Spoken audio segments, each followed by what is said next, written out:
کہ میری نماز، میری قربانی، میرا جینا اور میرا مرنا ایک رب العالمین کے لیے ہے، اور اس اللہ رب العالمین کے علاوہ نہ کسی کے لیے کوئی قربانی کی جائے، نہ کسی کی عبادت کی جائے، نہ قیام کیا جائے، نہ سجدہ کیا جائے۔ یہ توحید الوہیت ہے۔ اور توحید اسماء و صفات یعنی کہ اللہ تعالیٰ کے جتنے نام ہیں جو قرآن میں ذکر کیے گئے اور جو بھی اللہ ہی کے لیے خالص طور پر مختص کیے گئے، اس میں کسی کو شامل نہ کرنا، اللہ ہی کو حاجت روا اور مشکل کشا، اللہ ہی کو حاجت روا اور مشکل کشا سمجھنا، اللہ کے علاوہ کسی کو اولاد دینے والا، اللہ کے علاوہ کسی کو خزانے دینے والا، اللہ کے علاوہ کسی کو مشکلوں کا حل کرنے والا نہ سمجھنا،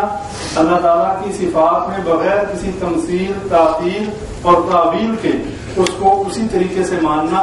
اللہ کا چہرہ ہے، اللہ کا پاؤں ہے، اللہ کا ہاتھ ہے، کیسا ہے جیسا اللہ کے لائق ہے، اس کی تعویل میں جانا، اس کی تمثیل بیان کرنا، اس کے ہمیں اجازت نہیں ہے، نہ اللہ نے ہمیں اس کا حکم دیا ہے۔ لیس کمثلہ شیء وہو السمیع البصیر،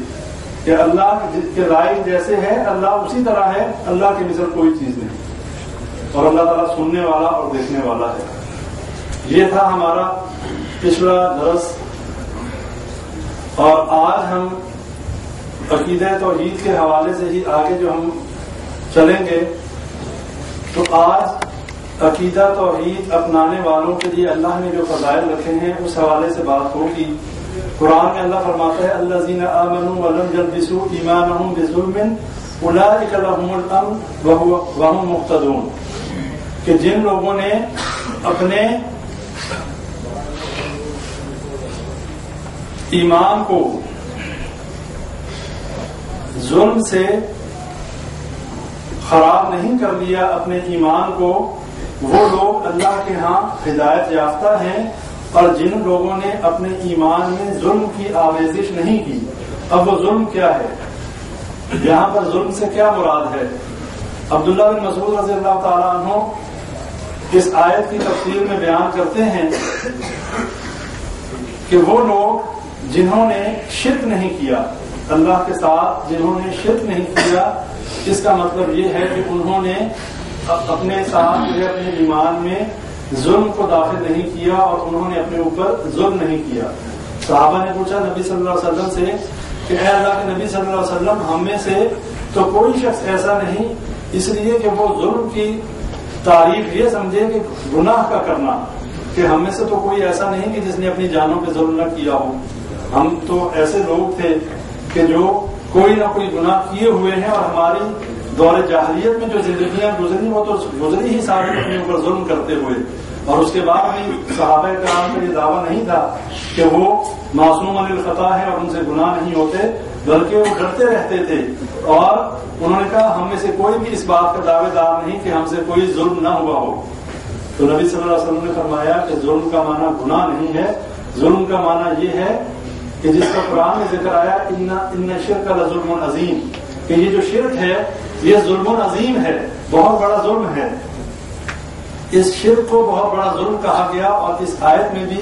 ظلم سے مراد شرک ہے۔ تو جو لوگ اللہ کے ساتھ شرک نہیں کرتے،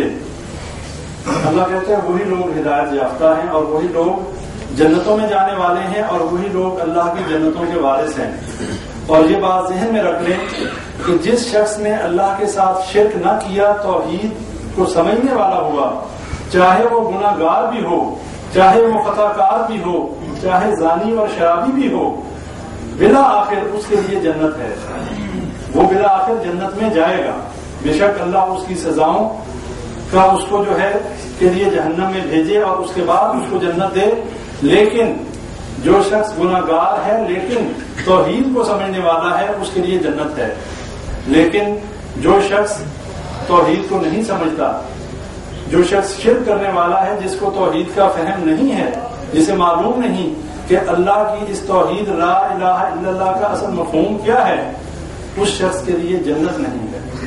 چاہے وہ مسلمان کے گھر میں پیدا ہو، چاہے وہ یہودی کے گھر میں پیدا ہو، چاہے وہ عیسائی کے گھر میں پیدا ہو۔ جو بندہ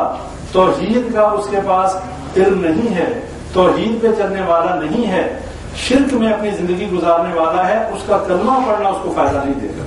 یہ باتیں اپنے ذہن میں بالکل صاف کر لیں۔ کوئی بندہ کسی قسم کی خوش فہمی میں نہ رہے کہ چونکہ ہم مسلمانوں کے گھروں میں پیدا ہوئے ہم جنت کے ٹھیکیدار ہیں، ہم جنت کے ٹھیکیدار نہیں۔ ہمارے ساتھ اللہ کا وعدہ جنت کا تبھی ہے کہ جب ہم اللہ کی توحید کو سمجھیں، اور جو شخص یہ لا الہ الا اللہ محمد رسول اللہ پڑھنے والا ہے اسے بھی یہ بات سمجھ لینی چاہیے کہ یہ لا الہ الا اللہ صرف ایک کلمے کا نام نہیں ہے۔ جس شخص نے اس بات کا اقرار کر لیا کہ لا الہ الا اللہ کوئی الہ نہیں مگر اللہ، یعنی میرا کوئی معبود نہیں جس کی میں عبادت کروں اللہ کے علاوہ، اس کے کچھ لوازمات ہیں، اور اس کے لوازمات یہ ہیں کہ اب جب اس نے یہ اقرار کر لیا کہ اللہ کے علاوہ میرا کوئی مالک اور خالق نہیں، عبادت کے کوئی لائق نہیں، تو پھر وہ تمام کنڈیشنز اس بندے کے اوپر امپلیمنٹ ہو جاتی ہیں کہ جو ایک موحد اور ایک مسلمان ہونے کے لیے ضروری ہیں۔ پھر وہ اللہ ہی کو اپنا مالک اور مشکل کشا سمجھتا ہے، اور اللہ کے علاوہ من دون اللہ، اللہ کے علاوہ جتنے ہیں وہ برادری کے بت ہیں، وہ آبا و اجداد کے بت ہیں، وہ بزرگوں کے بت ہیں، وہ قبروں کے بت ہیں، وہ مزاروں کے بت ہیں، ان کو وہ تعظیم نہیں دیتا جو اللہ مالک کی تعظیم ہے، جو ایک خالق کی تعظیم ہے، جو ایک مشکل کشا اور حاجت روا کے لیے جو دل میں محبت ہونی چاہیے وہ ان آج کے بتوں کو نہیں دیتا۔ اور جس شخص کا یہ عقیدہ ہے، جو شخص یہ سمجھتا ہے کہ اللہ ہی میرا مالک، میرا مشکل کشا، میرا خالق ہے، جو اللہ کا حکم ہے میں اس پر چلوں گا، اور جو اللہ کا حکم نہیں ہے، جو اللہ کو ناراض کرنے والے کام ہیں میں وہ نہیں کروں گا۔ اب یہ چیز ہم خود دیکھ لیں کہ ہم کتنے اللہ سے محبت کرنے والے ہیں۔ ہم سب مسلمان ہیں، ہم سب جو ہے یہ کلمہ پڑھنے والے ہیں، کیا ہماری زندگیاں اسی طریقے سے گزر رہی ہیں؟ کسی کی 40 سال، کسی کی 50، کسی کی 60 سال زندگی گزر چکی، کیا ہم نے اس ساری زندگی میں اللہ ہی کو مالک اور خالق الہ سمجھتے ہوئے کیا کوئی ایسا کام نہیں کیا کہ جس میں اللہ کو ناراض کیا ہو اور برادری کو خوش کیا ہو؟ کوئی ایسا کام نہیں کیا کہ جس میں اولاد کی محبت غالب آ گئی ہو، اور یہ سوچ کے کہ ٹھیک ہے اللہ تو اپنے حقوق تو معاف کر دیتا ہے، اللہ تو غفور الرحیم ہے، اللہ تعالیٰ تو معاف کرنے والا ہے۔ اللہ تعالیٰ یہ بات ہمارے ذہنوں میں، ہماری زبانوں پہ ہر بندہ کہتا ہے حقوق العباد معاف نہیں ہوں گے، حقوق اللہ معاف، حقوق العباد معاف نہیں ہوں گے، اللہ اپنے حقوق غفور الرحیم میں معاف کرتے ہیں۔ یہ غلط فہمی نکال لیں۔ سب سے پہلا اللہ کا حق یہ ہے کہ اللہ ہی کی عبادت کی جائے اور اللہ کے علاوہ کسی اور کی عبادت نہ کی جائے۔ جس شخص نے اللہ کی عبادت کے علاوہ، عبادت صرف یہی نہیں کہ ہم جو نماز پڑھتے ہیں مسجد میں یہی عبادت ہے، عبادت میں نے پچھلے درس میں بتایا تھا ہر وہ کام کہ جس میں اللہ راضی ہو وہ عبادت ہے،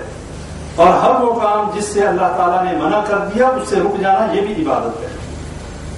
یہ صرف نماز، روزے، حج، زکوٰۃ اس کا نام عبادت نہیں ہے، یہ تو وہ فرائض ہیں جو ایک مسلمان کے لیے توحید کو گلے سے لگانے اور کلمہ پڑھ لینے کے بعد لازم آتے ہیں، یعنی کہ بنیاد اسلام علی خمس، کہ اسلام کی بنیاد 5 چیزوں پر ہے، جس میں پہلی چیز ہے وہ لا الہ الا اللہ۔ اور ہم اس وقت اسلام کی اس پہلی بنیاد کے اوپر بات کر رہے ہیں کہ جس کے بعد ہمارے اوپر باقی لوازمات، باقی فرائض ہمارے اوپر لاگو ہوتے ہیں۔ جب ہم نے اس کلمے کو سمجھ لیا، آج ہماری بدقسمتی یہ ہے کہ ہم وہ لوگ ہیں کہ جنہوں نے کلمے کو اس لیے پڑھ لیا کہ ہم وہ کلمہ پڑھنے والوں کے گھروں میں پیدا ہوئے، خدا نہ خواستہ معاذ اللہ اگر ہم ان کے گھروں میں پیدا نہ ہوتے تو پھر ہمارا کیا بنتا؟ ہم میں سے کتنے لوگ ہیں جنہوں نے اس کلمے کو سمجھ کے قبول کیا؟ اللہ ماشاء اللہ، ہم سارے وہی مسلمان ہیں جن کے باپ دادا مسلمان ہیں۔ اس میں ہمارا کیا کمال ہے؟ ہماری اس دین کے لیے کتنی محنت اور کتنی کوشش ہے؟ ہم نے اس دین کے لیے کتنا وقت لگایا ہے؟ ہم نے اس دنیا کمانے کے لیے تو ساری زندگیاں ضائع کر دی، لیکن ہم نے اس دین کو سمجھنے کے لیے کتنا وقت ضائع کیا؟